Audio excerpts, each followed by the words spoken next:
జోగులాంబ గద్వాల నియోజకవర్గంలో కాంగ్రెస్ పార్టీ 141వ ఆవిర్భావ దినోత్సవ వేడుకలు ఆదివారం ఘనంగా నిర్వహించారు.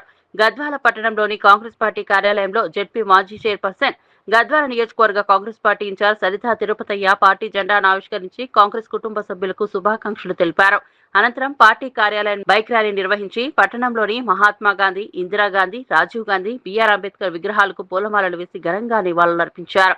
ఈ సందర్భంగా సరితా తిరుపతయ్య మాట్లాడుతూ, తెలంగాణ రాష్ట్రంలో కాంగ్రెస్ ప్రభుత్వం అధికారంలోకి వచ్చిన తర్వాత ప్రజలకు ఇచ్చిన హామీలను అమలు చేస్తూ రైతు భరోసా, మహిళల సంక్షేమం, పేదల నివాసం, సామాజిక భద్రతా పథకాల ద్వారా ప్రజల జీవితాల్లో మార్పు తీసుకొస్తోందని చెప్పారు.